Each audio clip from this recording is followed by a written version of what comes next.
This morning, it just may be the most far-left agenda in our country's history on a presidential ticket. Because the Democratic ticket is now set. Governor Tim Walz's record in Minnesota includes everything from tax-funded health care for illegals to so-called gender-affirming care for minors, just to name a few, as we've been doing this morning. Joining us now for his first TV interview, his reaction to this ticket that he's fighting against them to have the right to go to the White House and become the 47th president. Let's welcome the 45th president of the United States, GOP presidential nominee, President Donald Trump. Mr. President, welcome back.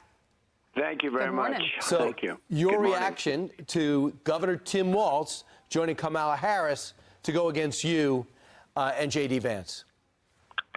I would say my reaction is I can't believe it. I never thought this was going to be the one that was picked. I know him a little bit. I helped him very much during the riots because his house was surrounded by people that were waving an American flag. Doesn't sound like very bad people. And he called me, and he was very concerned, very, very concerned that it was going to get out of control. They only had one guard. I guess it was at the mansion or at his house in some form. And he called me. I said, what do you want me to do about it? I was in the White House. He said, if you would put out the word that I'm a good person.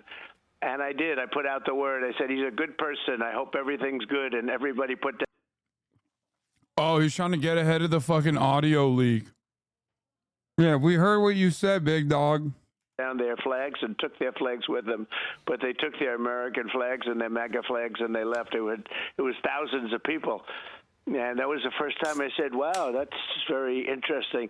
And he called me back and he thanked me very much. That's my only thing I ever had to do with him. He's a very, very liberal man, and he's a shocking pick, and I'm thrilled. I could not be more thrilled. Yeah, I mean, when they selected him, it's really a gift for you because this election is all about the issues. And all of y'all have records. You've been the president. We know where the economy stood. We know what your record is. We know what Kamala Harris's record is, and we know what his record is. And they are extremely progressive. Talk about how you're going to handle this on the campaign trail. Will you just really hone in on how they voted in the past? Well, I am. I'm going to be doing that, what he wants. If you look at his record with no walls, no security, let everybody in, he's worse than they are. You know, nobody knew how radical left she was, but he's a smarter version of her, if you want to know the truth. He's probably about the same as Bernie Sanders. He's probably more so than Bernie Sanders. She is more so than Bernie Sanders. That's got to be your guide, Bernie Sanders, and that's not a great guide. But there's never been a ticket like this. This is amazing. They keep comparing Kamala Harris and Tim Walz to demonstrably one of the most popular congresspersons historically. Bro, there are Fox News watchers that like Bernie. What are you talking about? Like, what do you mean? This is a ticket that would want this country to go communist immediately, if not sooner.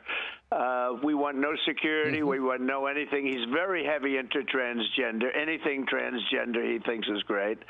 And he's not where the country is on anything. Mr. President, this is a shocking. Let me tell you, this is a shocking pick, and I think it's very insulting to Jewish people, and I think it's very insulting to people that want security. I think it's very insulting to anything having to do with making America great again. Mr. President, is it true that your team thought for sure that it was going to be Josh Shapiro? Because there was one reporter who was at a J.D. Vance event yesterday, and there were some flyers printed up talking about how J.D. Vance, rather about how Mr. Shapiro was a fraud and corrupt and a lying con man and stuff like that. So it sounds like you were ready to take on him. That sounds like what you would say. Well, look, I'm no big fan of Josh Shapiro. I know the state. Bro, L after L. That's so funny. Trump claims without evidence to have saved Walz from protesters in 2020. Speaking to Fox News on Wednesday, Trump said without offering evidence on specific dates or times that he publicly announced Walz was a good person in order to dissuade protesters from surrounding Walz's house. Walz, the Minnesota governor and Democratic vice presidential pick, has previously said it was tweets by Trump that brought armed people to my house in the first place, including members of the Proud Boys, a far-right group. Trump did not act to calm the situation, tweeting on 29th of May, "These thugs are dishonoring the memory of George Floyd, and I won't let that happen." Just spoke to Governor Tim Walz and told him that the military is with him all the way, any difficulty, and we will assume control. But when the looting starts, the shooting starts. Thank you. Speaking of Fox, Trump said Walz was very, very concerned that the situation was getting out of control. Walz and Trump had a cordial conversation about the COVID response. Wait, what are you talking about? This is the same Megaphonics. Megaphonics, this is the same article as the other one. Very well. I think we're leading pretty good in that state, but I would have said it would have been a better choice. I would have said others would have better choice. And interesting, just about all of them, except this one, is better than her. She is not nearly as good as the people she was looking at. I know them all in one form or another. And in fact, there was a poll done, and there were some studies done. She's the worst of the group, and she's the one that's leading it. Look at this decision. This is a really bad decision for the country. You know, ultimately, I want the country to have good decisions, because ultimately what we want is for the country to do well. The country can't do well with these two people. They're very similar, and you would have thought she would have reached out and got somebody that's got some different, because her record on security is horrible. She was a border czar, which she doesn't admit it now. You know, the only thing they have going is the media will play off all of the bad things that happened during her term. She was so bad that 5 weeks ago they wanted to remove her because she was unthinkable to be president. They were going to go with anyone. And then they were afraid that they would offend people if they did that. What are you? He's just making up so many fucking stories. It's awesome. Bro, I don't think this is a compelling narrative. I don't think this is a compelling narrative at all. And he's just freestyling about shit that didn't happen. All of a sudden, inch by inch, and then she ends up taking over. Now the same press that thought she was the worst vice president in history, which is true, going along with the worst president in history. And he went down after the debate, and there was nothing much they could do. They tried to come back. Then they brought her in, and everybody said, it'll never be her. She's so bad. She's incompetent. And after they studied it a little bit, they realized it's not going to be so easy to do. So they say, well, look, the press is going to do whatever we want because the press is a rigged deal. The press is the media, outside of you people, of course, but the media is so they're trying to build her up to the next Margaret Thatcher liberal version, and I don't believe it's going to happen. I hear she's hasn't taken one interview. She would never do an interview like this. That I can guarantee with any network. She doesn't do interviews because she can't answer questions. I don't know how she debates. I heard she's sort of a nasty person, but not a good good debater. But we'll see, because we'll be debating her, I guess, in the pretty near future. It's going to be announced fairly soon, but we'll be debating her. I'd like to see it on Fox, by the way. I would like to see it. My preference would be Fox, but we have to debate. Do you have an announcement, Mr. Are you working stuff out behind the scenes? Because we haven't heard about it yet. No, but I can tell you every network loves me very much right now. They love me very much. I've never been so loved by CBS and by ABC fake news. And by NBC. No, they're all in love with me now, so that, I say yes, because it's up to me, obviously. Right. He was so thrilled about Walz that he was up all night posting about it. Why are the comments so anti-Trump? What is going on? This is a Fox News YouTube video. Also. But on the debate, the most important thing is we get debate. I think debates are very important, and I think she'll be exposed just like Biden was exposed. Nobody knew Biden was that bad, and then he was exposed. Something changed tonight. A ton of campaign surrogates are all of a sudden messaging around, where's Trump? Is he too old to campaign? Has anyone seen him leave the golf course? Why is Vance following around Kamala like a creepy stalker? Where's Trump? Yeah, that's why I was saying it's like stupid of them to be like, Kamala Harris is like running away from making like appearances or talking to the media when she literally put boots on the fucking ground and immediately started campaigning.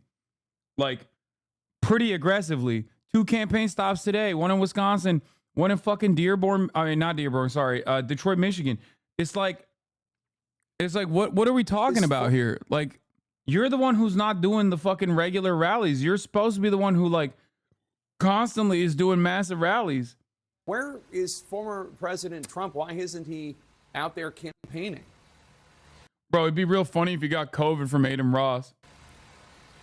Well, the former president is here in Palm Beach at his Mar-a-Lago resort. Why he's not campaigning, we have obviously asked the campaign when he will be out on the road again. But obviously, this is a split screen here as you see Harris and Walz pounding the pavement in these battleground states and Vance really alone out there while Trump has been in Florida. Now, where is former President Trump? Why isn't he out there campaigning? This motherfucker's quiet quitting, bro.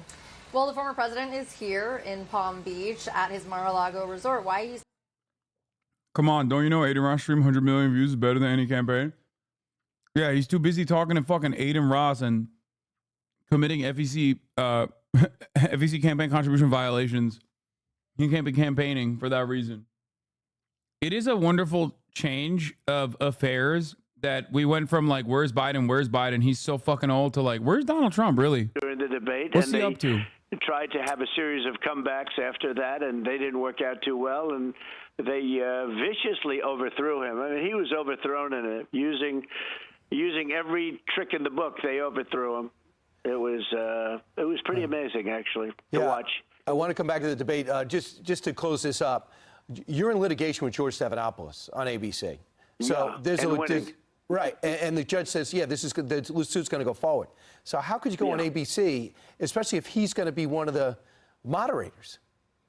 Well, you could use that as an excuse. I could use that. I've said that. Is there a conflict? And, there might be George Slopadopoulos, and he's got problems, and, they've got problems. But if they're going to have I guess David Muir is going to be the host in that case. David Muir, Felix Biederman's favorite broadcaster, the handsome man. I don't think he's afraid of like getting shot again, and that's why he's not campaigning. That's something that I've heard from people. I think the real reason is because he might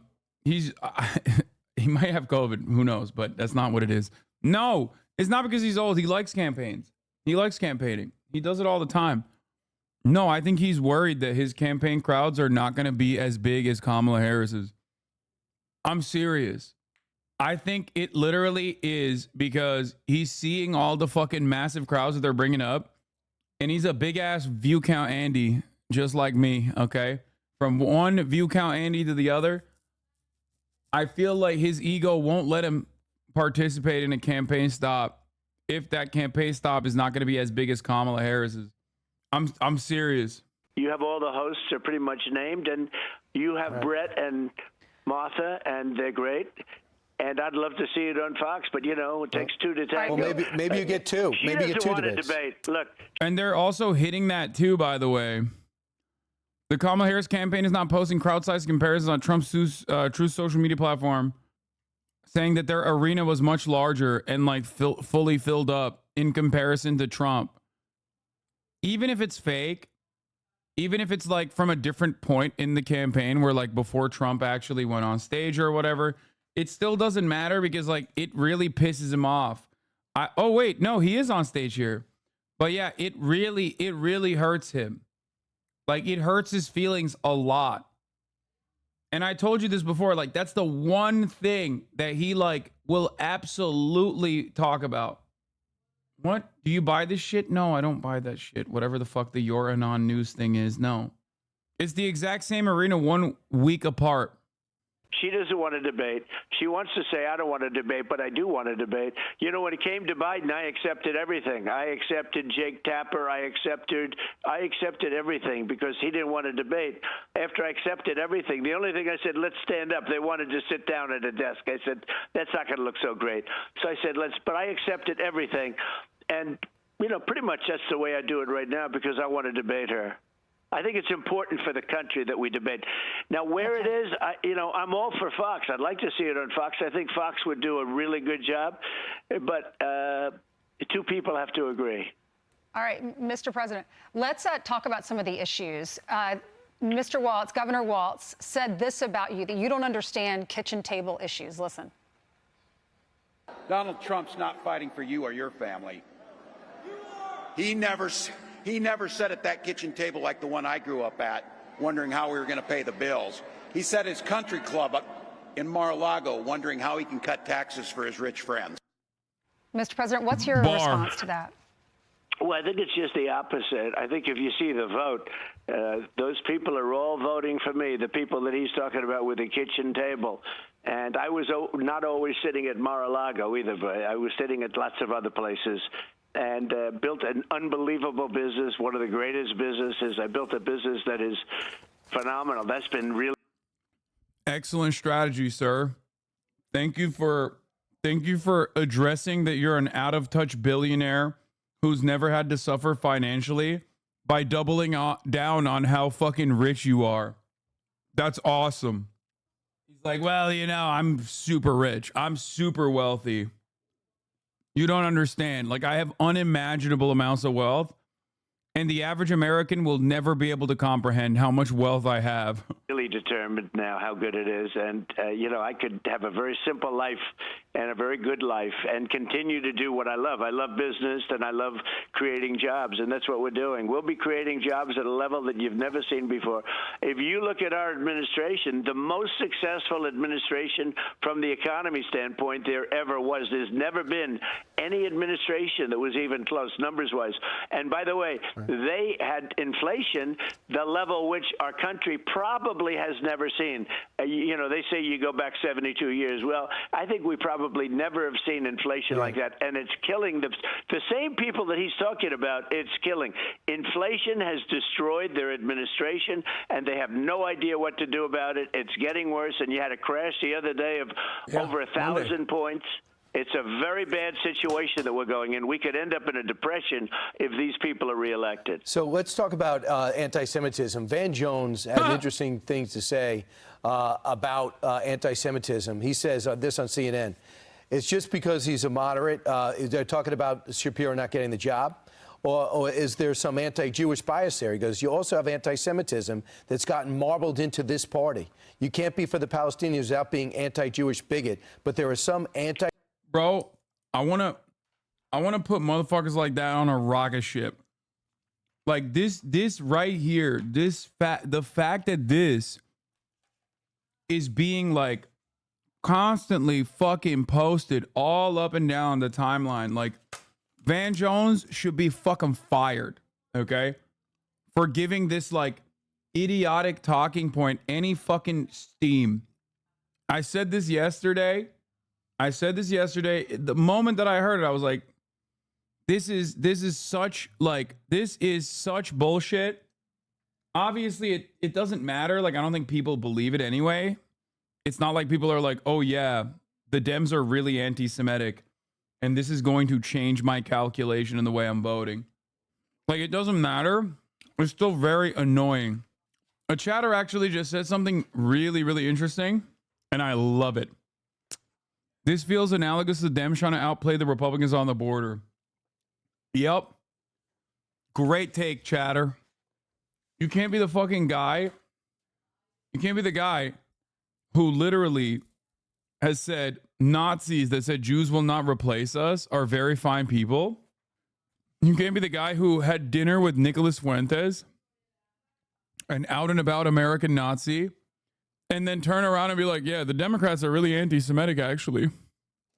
It's funny because he's also simultaneously fucking comparing Walz and Kamala Harris to Bernie Sanders, who's also Jewish. Jewish bigots out there, and there's some disquiet now, and there has to be how much that just happened. How much is this pick, I guess he said. Donald Trump went on Aiden Ross's stream and said Kanye West is complicated. Fuck you mean, bro? Saying caving into the anti-Jewishness, anti-Semitism that's marbled into the party. Do you think that's marbled into the party? Because if I could bring in something else that's new, CNN did a poll, and they asked New York Jewish New. Did you see the Hollywood Reporter article called Why Liberal Jews Are Right to Feel Worried About Harris Bypassing Josh Shapiro? Yes, I did. I think there are a group of journalists who are legitimately trying to make Americans anti-Semitic by just like writing articles like that. I think they just like sit around and they're like, how can we make like someone living in a rural farmland think that Jews indeed control the media?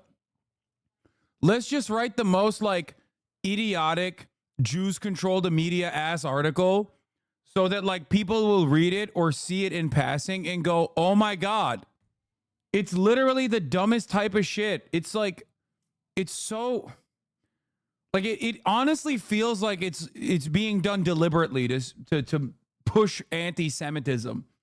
Like, what an insane article to write. You're out of your fucking mind, dude. Did you ever get back from the journalist? Yes. She tried to reach out to me multiple times. I just didn't have time. Like, Israel and defending Israel has nothing to do with anti-Semitism. If anything, most defenders of Israel in the United States of America are rabid anti-Semites, including Pastor John Hagee and many others. Evangelical Christians who are unimaginably anti-Semitic are the #1 dick riders of Israel. Okay? People who would literally fucking burn down a synagogue are the #1 defenders. People who genuinely say shit like, oh, Jews have horns and tails, are the #1 defenders of Israel. That's #1. Okay?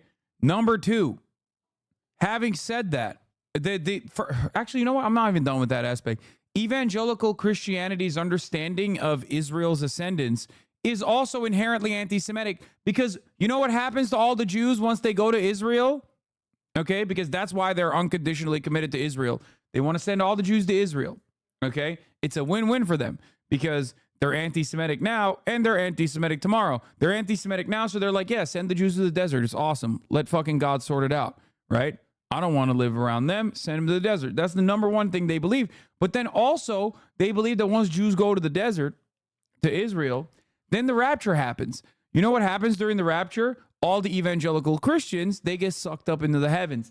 Everyone else that is not an evangelical Christian, that does not convert to evangelical Christianity, you know what happens to them? Including the Jews, by the way? Eternal hell, okay? Eternal damnation. So how is this a fucking pro-Jew argument? How is this a pro-Jew ideology? Go ask. Ask any evangelical. They will literally tell you straight up, this is what they believe, okay? So the idea that, like, even the theological Armageddon justifications for why, like, Jews have to go to Israel is even then, it's just like inherently anti-Semitic. Is what happens to the Jews in the end? They die in eternal hell, okay? In eternal hellfire, they die. It's a version of what you said, but basically, yeah, I know. I'm paraphrasing a little bit. Anyway, so obviously Zionists, Jewish Zionists, like Gilad Erdan, in between, like, slapping on a fucking yellow gold star and telling the entirety of the UN that, like, if you don't let me do a Holocaust, that's my own personal Holocaust, and the most gross fucking display of abusing and weaponizing one of the most horrific wrongs ever committed against Jewish people, if not the most horrific wrong committed against Jewish people historically, in a way to cynically fucking defend doing their own genocide, okay? In the middle of those travels, he went to fucking Pastor John Hagee and linked up with him and was talking to the fucking evangelicals about how they love how committed evangelicals are to Judaism, how evangelicals are committed to Israel. Why was he doing that? Because obviously he doesn't fucking believe that they're going to go and burn in hell, but they think that it's like a very strategic decision to tap in to the most rabid fucking freaks in the country. They've been calling young Jews who are anti-Zionist, anti-Semitic, literally in perpetuity. They haven't stopped doing that. So miss me with this bullshit, okay? They literally run around being like every young Jew is token and also is a fucking rabid anti-Semite for the crime of what? Oh, criticizing Israel. Okay, no thanks. Pushing aside so many people, so many young Jewish Americans from their communities, from their network of support because of the crime of seeing what the fuck is going on and knowing what is right and knowing what is wrong. It's so goddamn unacceptable. Suck my dick with this, like, anti-Semitism bullshit, okay? Anti-Semitism is a very real problem in the United States of America, okay? And all ultra-Zionists from Israel do is exacerbate those real anti-Semitic tendencies that people have by turning around and cynically deploying Judaism as a fucking shield. To be like, no, you know, all the 40,000 fucking butchered babies and women that you see, that's actually for Judaism. We love that. Like, all Jews love that. Great argument, man. Like, Are you fucking stupid? Don't you realize that that is inherently what Nazis say about Jewish people? It doesn't make any sense. Zionism has been partnering with anti-Semitism to complete their political project for the entire history of the movement. You obviously know, but it's just insane to think about. Yeah, it's just like so crazy. They also say Jews are perverted and invented porn. Exactly. Literally, dude. They're like these people who are like, I love Israel. Israel needs to be defended at all costs. They're also the first people to be like, Jews do pornographic stuff. They're perverts and love money. They're money goblins. Like, dude, these motherfuckers think Jews have horns, bro. Like, what are we talking about? Like, they're so insanely anti-Semitic. But hey, guys, they're pro-Israel. You know what I mean? So it's fine. New Yorkers, if the election was today, who you'd vote for. And for the first time maybe ever since Ronald Reagan, you have a 1-point lead over Kamala Harris among Jewish voters in New York. Your reaction to Van Jones and that poll? Great. I love that. Okay? I love that. Yo, Alexa, show me the New York polls between Kamala Harris and Donald Trump. Huh. Harris almost doubles Biden's lead in New York. Biden's lead in Trump in New York. Damn. New Siena College poll found Harris has a 14-point lead over the former president with 53% of support among New York voters, while Trump trails with 39% support from his home state. Damn.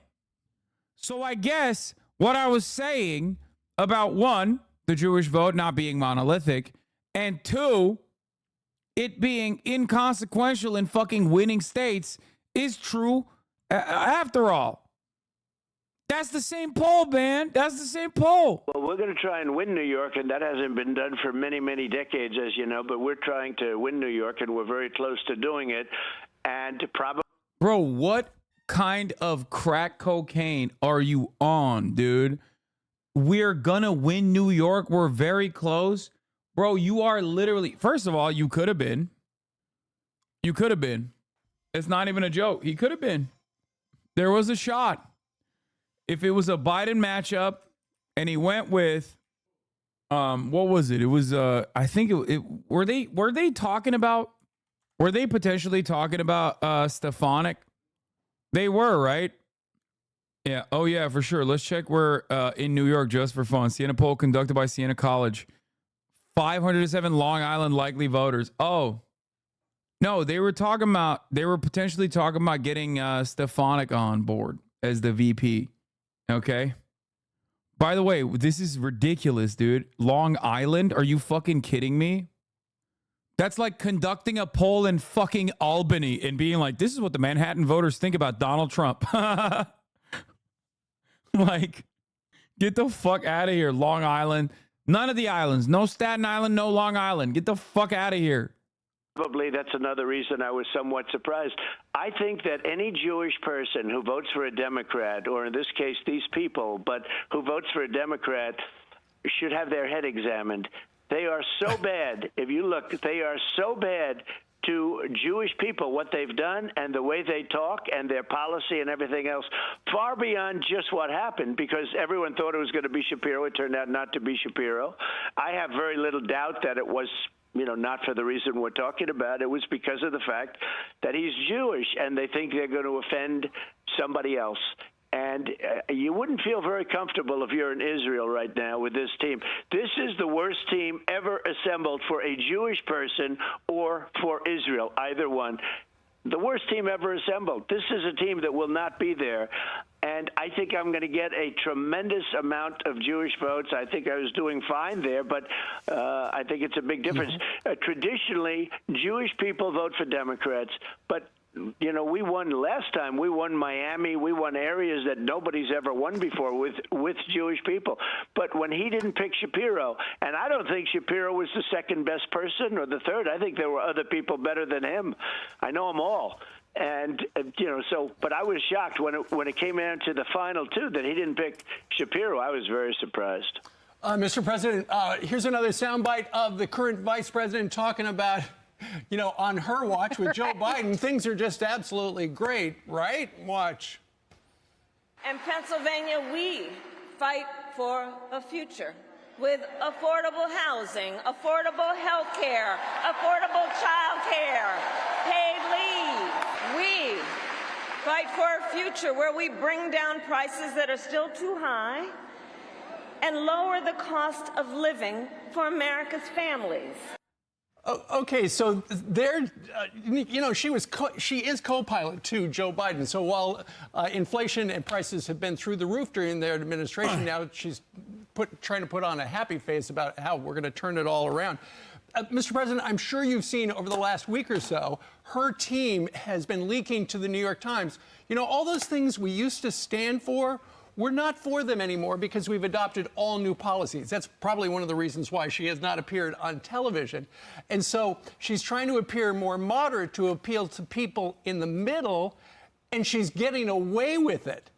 The honeymoon for Kamala Harris, it must drive you crazy because it's still going on. It does, and there's only one thing, because she's just talking about Pennsylvania. No fracking. That means your energy prices are going to go through the roof, but that means Pennsylvania's going to lose 500,000 jobs. More important than the 500,000 jobs, they're going to lose tremendous streams of money. She wants no fracking, and she wants no fracking. She's trying to say now that she wants, you know, she's gone through every single thing that was a horror show, and she disavows it now. She disavows the no fracking. If she does no fracking, and she will 100% do it. One thing I've learned about politicians, and you people knew it maybe before me, but I've known it for a long time, their first thought is the thought that they end up doing. She's for no fracking. She's for defund the police. You know, she was the original defunder of the police. She was the original no cash bail, cashless bail, which has caused havoc. And look at how she's destroyed San Francisco. She started it out as the DA in San Francisco with policies that were so bad. It's a crime-ridden place. It went to the greatest city in America. It's a crime-ridden place right now. It's not livable. You can't even live there. And then she went to Attorney General. She's destroyed California. Her and Gavin Newsom have destroyed, absolutely destroyed California. And what a shame. What a beautiful place it was. But it's not beautiful anymore. She cannot get away, because if she does this to It's just weird because he donated to her campaign twice. And as you guys know, I'm obviously, you know, living in this crime-ridden shithole, and it's terrifying, you know? It's so scary, dude. Every day I walk outside and I'm just like scared for my life. I'm like, oh man, I'm gonna fucking die any moment now. It's on fire, dude. I'm so brave for being able to step foot outside. Okay, let's hear what Sean Fain has to say.